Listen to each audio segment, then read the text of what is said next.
Hello students, welcome back to infinity classes. मैं Vivek sir और आज मैं आप लोगों को बताने जा रहा हूँ क्लास 10 में आप किस तरह से एलसीएम और एचसीएफ निकाल सकते हैं प्राइम फैक्टराइजेशन मेथड से। तो आज का जो हमारा क्वेश्चन है वो है कि find the HCF and LCM of 36 and 84 using prime factorisation method. ठीक है, तो इसको बताने से पहले मैं आपको ये भी बताता चलूंगा कि आखिर 36 और 84 है, तो प्राइम फैक्टराइजेशन से हम लोग इसको कैसे ढूंढेंगे। ठीक है, एलसीएम और एचसीएफ। तो देखो स्टूडेंट्स, क्या है कि सबसे पहले प्राइम फैक्टराइजेशन होता क्या है ये जानना ज्यादा जरूरी है। ठीक है, और प्राइम फैक्टराइजेशन यानी प्राइम नंबर्स का बात आएगा। ठीक है, अब प्राइम नंबर्स क्या होता है? प्राइम नंबर्स वो होते हैं जिनका सिर्फ दो फैक्टर होता है। ठीक है, जिनका सिर्फ फैक्टर दो ही होता है। ठीक है, एक तो वन और दूसरा the number itself, one and the number itself. ठीक है, फॉर एग्जाम्पल, ठीक है, टू, अगर टू का बात करें तो टू का जो फैक्टर होता है वो वन और टू, बस यही दोनों होता है। ठीक है ना, और थ्री, थ्री भी एक प्राइम नंबर है। क्यों? क्योंकि इसको डिवाइड करने वाला सिर्फ वन और थ्री है। अब सोचो कि टू जो है एक इवन नंबर है और ये सबसे छोटा इवन नंबर है। ठीक है, और इसके बाद अगर कोई भी इवन नंबर ले हम लोग तो वो फोर है, उसके बाद सिक्स और ऐसे ही आते जाएगा। ठीक है, तो वो प्राइम नंबर नहीं होगा क्योंकि फोर का अगर फैक्टर हम लोग देखें तो वन, टू और थ्री, यानी हमेशा अब टू के अलावे जो भी इवन नंबर होंगे उनके फैक्टर्स दो से ज्यादा होंगे। It means they will be said composite number. ठीक है, उनको बोला जाएगा कंपोजिट नंबर्स। ठीक है, कंपोजिट नंबर्स क्या होते हैं? ऐसे नंबर्स जिनके फैक्टर्स दो से ज्यादा होते हैं। ठीक है, तो देखो अब मैंने आपको प्राइम नंबर और कंपोजिट नंबर दोनों समझा दिया है।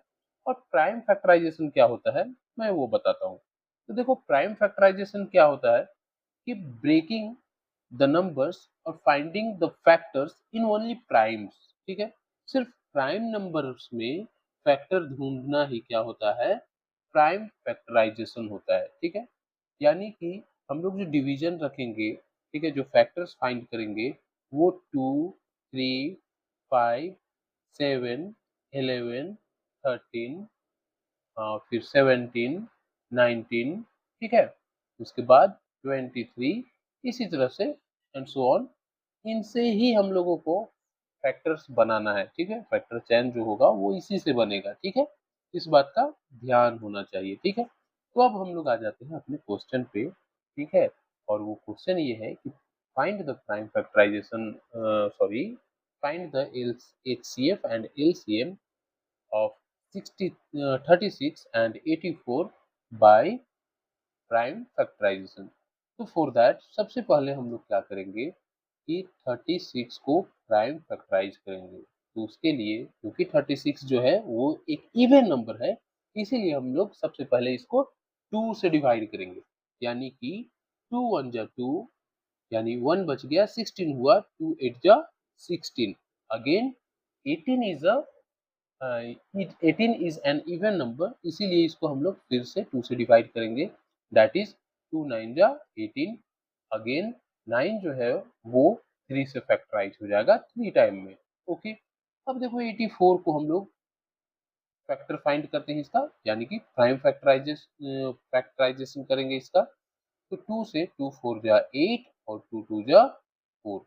अगेन 2 2 जा 4, 2 1 जा 2 और उसके बाद 3 से 3 7 जा 21। अब अपने पास क्या है वो देखो। ठीक है, 36 इज इक्वल्स टू 2 कितने टाइम है? 2 टाइम्स। ओके, तो इसको हम लोग एक्सपोनेंशियल फॉर्म में लिखेंगे, 2 to the power 2 into 3 to the power, ये भी 2 टाइम्स है इसीलिए इसका भी पावर 2 हो जाएगा। ठीक है, अब क्या है कि 84 इसको भी हम लोग क्या करते हैं, ब्रेक कर लिए हैं। अब देखो इसको क्या है, 2 का पावर 2 एंड 3 इंटू 7, ये हम लोग इसको लिख लिए, ठीक है। अब बात आता है कि HCF of 36 84 is equals to, यहाँ पे ध्यान रहे कि HCF में हम लोग क्या करेंगे कि सिर्फ और सिर्फ उन्हीं नंबर्स को, उन्हीं प्राइम फैक्टर्स को इंक्लूड करेंगे जो दोनों में कॉमन है, ठीक है। और दोनों में अगर कॉमन का बात करें तो यहाँ पे साफ साफ देखा जा सकता है, ठीक है, कि हमारा ये 2 का स्क्वायर जो है दोनों में नज़र आ रहा है, ठीक है? और साथ ही साथ एक सिंगल 3 यहाँ भी, ठीक है? देखो एक सिंगल 3 यहाँ तो है ही, साथ ही साथ एक सिंगल 3 आपको यहाँ भी दिखाई दे रहा है। यहाँ पे 2 3 है, उसमें से एक 3 कॉमन है, ठीक है? तो हम लोग उसी को लेके चलेंगे। दैट मीन्स कि अगर यहाँ हम लोग बात करें तो 2 का पावर 2 इंटू 3, ये कॉमन नज़र आ रहा है, तो 2 का power 2 that is 4 into 3 which is equals to 4 3 जा 12. That means HCF of 36 and 84, ये क्या हो जाएगा 12. ओके, अगेन अब हम लोग बात करते हैं कि LCM,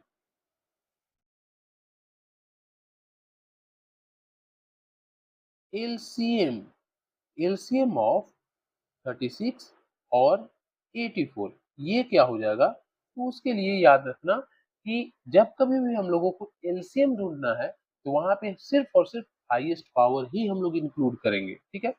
यहाँ पे 2 दिखाई दे रहा है, 3 दिखाई दे रहा है और 7, इस जगह पे 7 नहीं है, इसीलिए मैं आपको समझा पाऊँ, इसीलिए यहाँ पे 7 का पावर 1 ले ले रहा हूँ। याद रहे कि किसी भी नंबर का पावर अगर 0 होता है, ठीक है, तो उसका वैल्यू हमेशा 1 होगा, ठीक है? ये बात ध्यान रखना है। अब देखो क्या है कि इन दोनों में हाईएस्ट पावर ऑफ 2 जो है वो 2 ही है, सो दैट 2 का पावर 2 हम लोग लेंगे। अब 3 का स्क्वायर यहाँ पे है और यहाँ पे 3, ठीक है। तो इन दोनों में हाईएस्ट पावर किसका है, 3 का 2, ठीक है। तो 3 का स्क्वायर हो गया।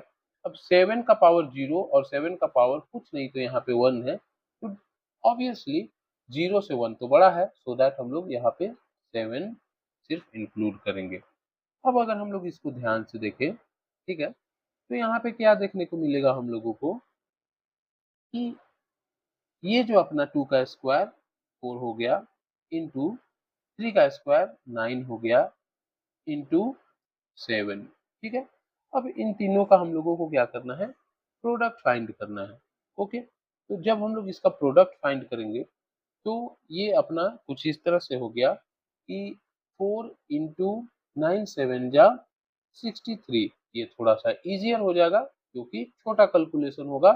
4 3 जा 12 और 4 6 जा 24 और 1 25, यानी 500 एंड 252, ये हमारा एलसीएम हो गया और 12 is the required HCF of this two numbers, ठीक है।